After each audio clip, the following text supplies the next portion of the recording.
Alright, Geardos, you've caught me sort of in the middle of deciding whether I'm going to do a video or not.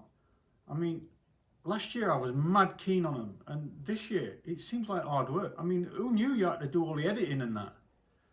It's hard. I don't know how them TikTokers do it all. Anyway, what we're going to show you today is basically Camera Boy has renovated this old axe head. Now the story behind this axe head was it's been doing odd jobs in the yard and on the farm for years, and nobody thought anything of it. And eventually the head come off the shaft. The shaft had woodworm and all sorts of madness. And so what I was gonna do was I was gonna trim it right down and turn it into some fancy sort of Viking style axe. And it was all covered in paint and everything, and I thought, yeah, we'll do that, that's fine. We'll make that axe into something better than the short little stumpy thing that it is now, because it's severely worn out, that blade. It should have been back here somewhere. It's worn, it's had an hard life. Okay, so I gave it to my lad to clean up, and he's done a really good job. And as he's ground off all the crap and the years of rust and paint that were on the outside of it, we've come across the date, maker's stamp and everything else. It's difficult to see the name there. If you don't know it, it's Braids. There should be a B there in front of the R. So that's Braids. 1939, we've got a crown and a GR and a 6. So it's King George the 6th.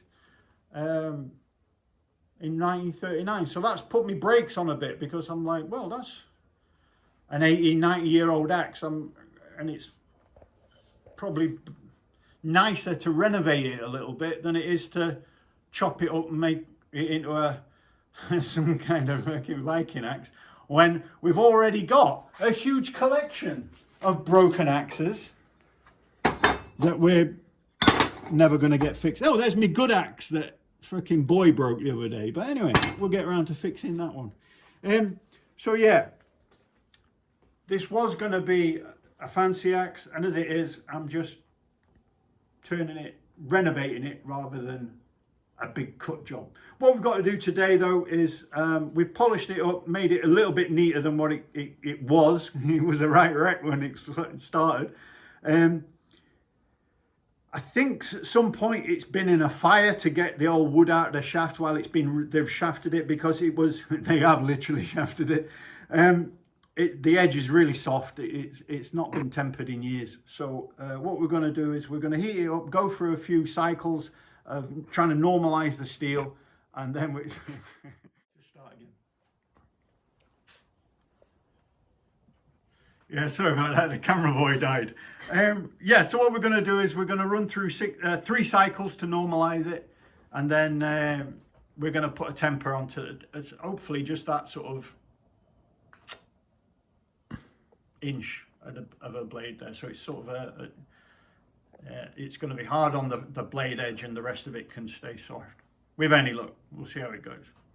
All right, so that's what you can look forward to in the next bit of the program, if that's what you're into. All right.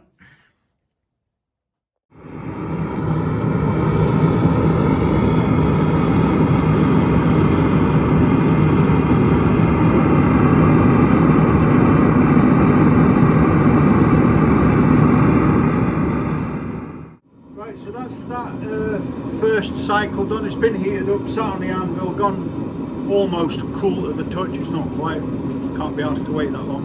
But we're going to go in for the second cycle of heating it up.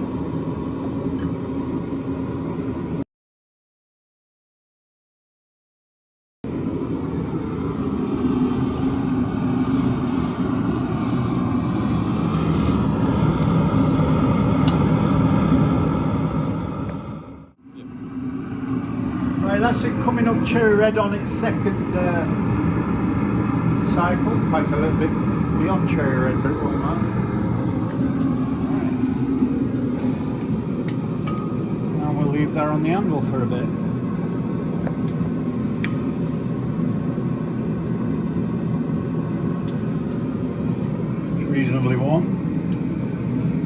One of the dramas in my new workshop, if you cameraman, have a look at the roof.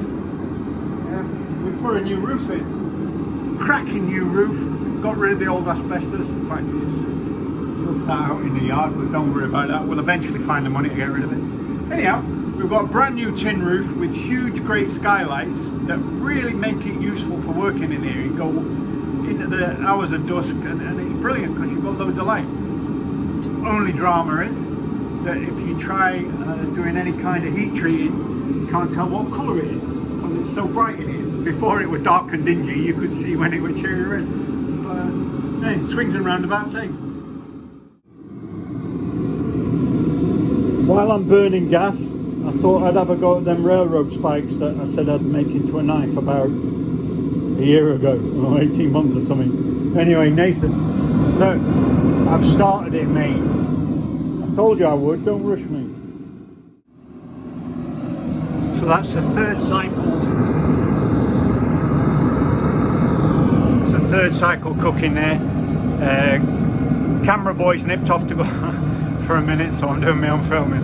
While I was waiting for that one to cool between the second and third cycle, I was having a crack at my mate's railroad spike there.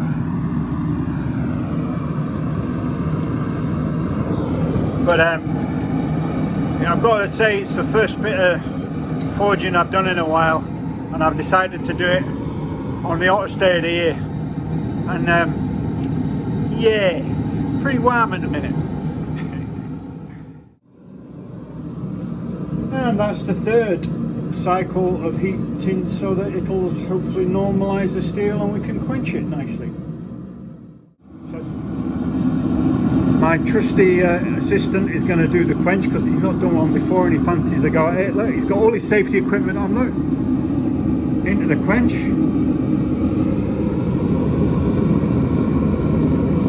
Keep moving it around. Lower it in a bit. Doesn't it? Right. Well, I think that went alright, but we'll try it with a file in a minute when it's stopped. It can be horrible if you want.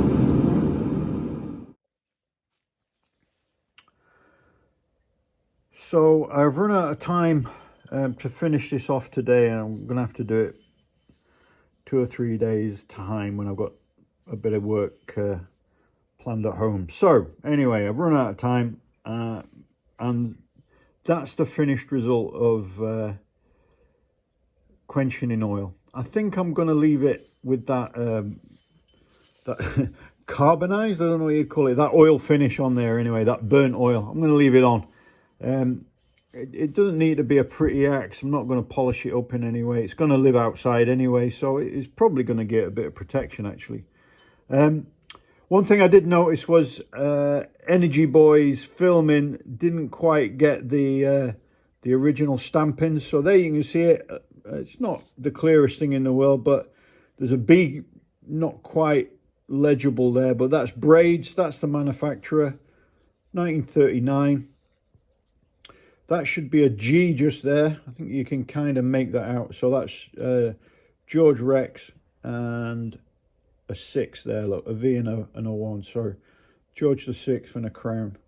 I think that's pretty cool. I think that's enough that I shouldn't really bother jazzing that axe up too much. Maybe a little bit of a brush and a polish, but I'm not going to take that black off. It'll keep it from rusting. All I've got to do now is finish putting a handle on it, obviously, and sharpen it up a bit. But I think that'll be a phase 2 bit of video to do that because I've just run out of time today. Whilst I was doing the heat cycling, I managed to get a bit done on the railroad spike that's going to be my mate Nathan's knife. I've never done drawing out of a thin skinny spike before. I needed, well, what I needed to do was Google it how to do it, but I didn't do that obviously.